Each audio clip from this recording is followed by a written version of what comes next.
Otep à tous, bienvenue sur la chaîne des panafricanistes par essence, par conviction et par excellence. Celle des citoyens kémites, par nécessité et obligation de combat. Nous sommes une chaîne qui n'est guidée que par nos ancêtres et rien que par les ancêtres qui appartiennent à l'égrégore du monde noir. Par conséquent, nous ne croyons en aucun Dieu venu de l'étranger.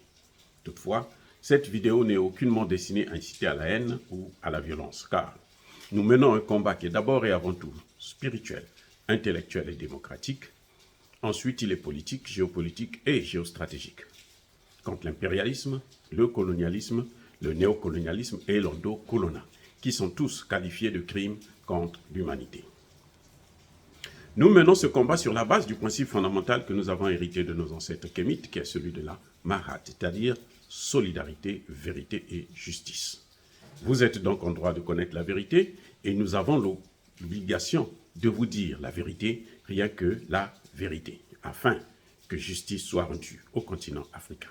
Et ça, c'est notre modeste contribution dans cette noble lutte en faveur de la souveraineté, la dignité, la solidarité et l'unité africaine.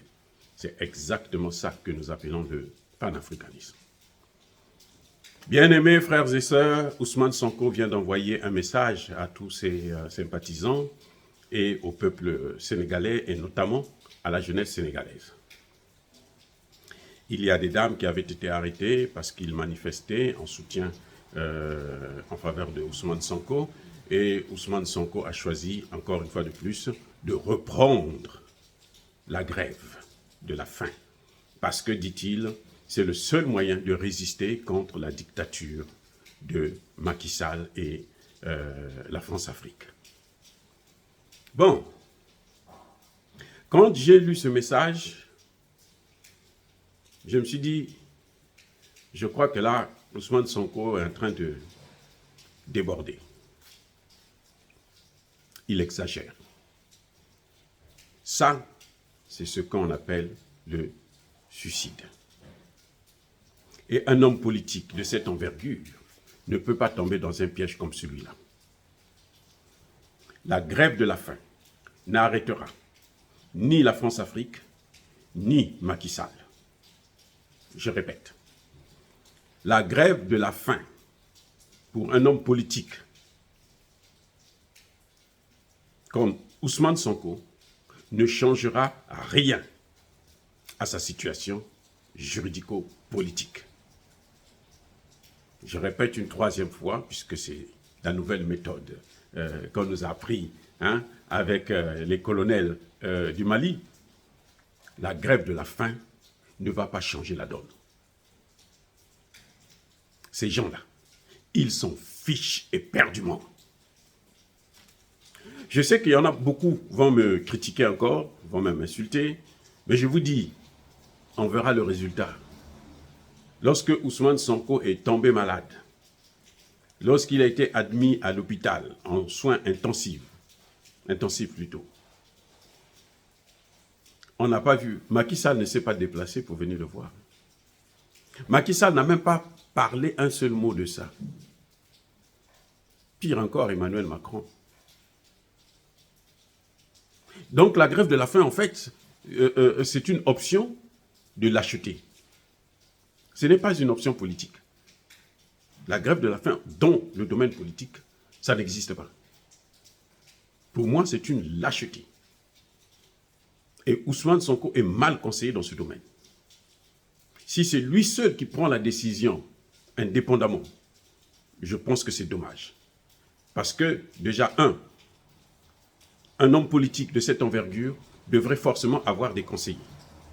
Et il doit écouter ses conseillers. Les conseillers, on ne les prend pas pour la forme, pour venir orner les meubles. Non. Donc, j'estime et je conseille à tous ceux qui m'écoutent, qui voient cette vidéo, si vous pouvez le rencontrer, si vous pouvez parler avec lui, si vous pouvez lui envoyer des messages, demandez-lui d'arrêter la grève de la faim. Ça ne paye pas. Je suis désolé, mais en tant que docteur en sciences politiques, c'est ma conception. Nous sommes des frères, nous devrons discuter, débattre, pour savoir qu'est-ce qui est le mieux pour nous.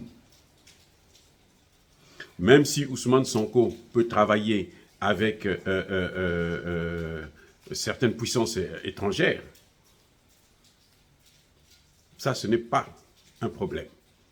Mais l'option de faire la grève de la faim pour changer une décision juridique ou politique, elle n'est pas d'actualité. Ousmane Sonko doit continuer le combat juridique. Je vous ai dit ça la dernière fois. Quand toute cette histoire-là contre Sonko avait commencé, nous savions qu'il y avait une machination, il y avait une volonté délibérée de Macky Sall et son groupe d'écarter un candidat important qui menace la perte du pouvoir de l'oligarchie sénégalaise. Donc, il fallait trouver des moyens politiques et juridiques de le diminuer.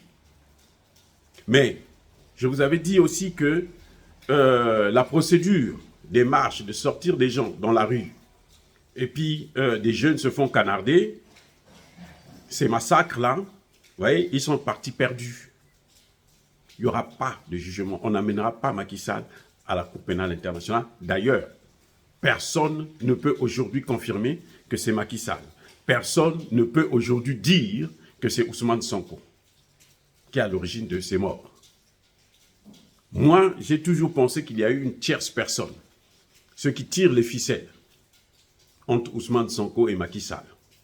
Parce que quand ils se disputent, quand ils ont des problèmes comme ça, Macky Sall est affaibli et on peut signer des contrats très facilement. On peut avoir bénéficié des avantages. C'est ma perception de la chose. Et c'est ce que je pense que beaucoup ont fini par comprendre. Donc, pour moi, faire la grève de la faim, c'est se suicider. Et ça n'a aucun sens. Ils vont se réjouir. Ça fera un de moins. On ne peut pas leur faire un tel cadeau. C'est grave, ça. Non. Monsieur Sonko doit reprendre à manger, il doit suivre ses traitements, et puis il doit être en forme. Parce que le combat politique, c'est ça, justement. On tombe, mais on doit se relever et on continue à courir. Attendez. Quand vous avez un ennemi qui est en train de vous poursuivre, il a une arme ou, je ne sais pas, un bâton dans la main, un couteau. Qu'est-ce que vous allez faire? Vous allez courir, non? Quand vous courez là, tant qu'il continue à vous suivre, qu'est-ce que vous faites? Vous continuez aussi à courir. C'est tout. Si devant vous ramassez une pierre, vous pouvez maintenant vous tourner, vous faites face. C'est ça le combat politique. Il faut que Ousmane Sonko puisse le comprendre. Macky Sall s'en fiche éperdument de sa vie. Peut-être même qu'il sera heureux qu'il meure. C'est fort probable.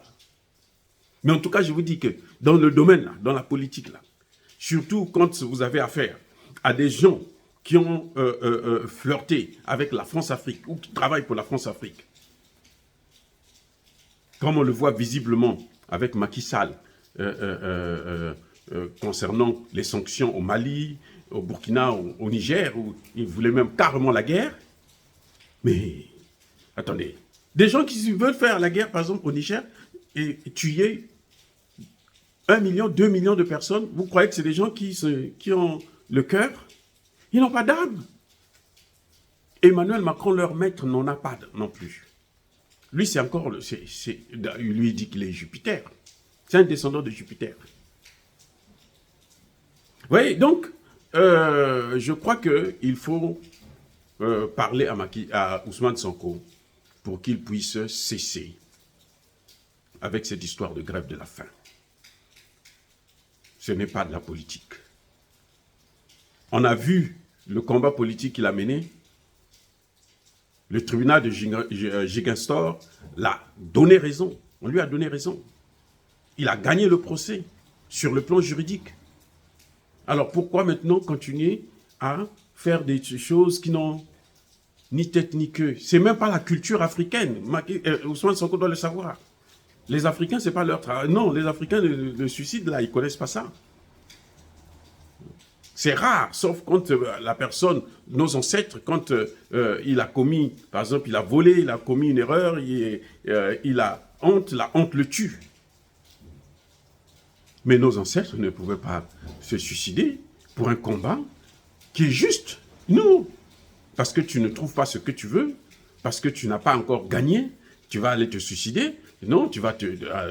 non, te laisser mourir. Non, ça ne se fait pas. Ce n'est pas la culture africaine, ça. Ça, c'est la culture des Occidentaux.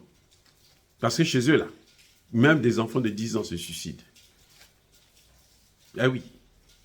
Voilà. Oh, bien-aimés frères et sœurs, dire cela, c'est inciter à la haine ou à la violence. Non. Nous ne voulons pas perdre un grand homme politique sénégalais, parce que ce sont eux qui animent la politique sénégalaise.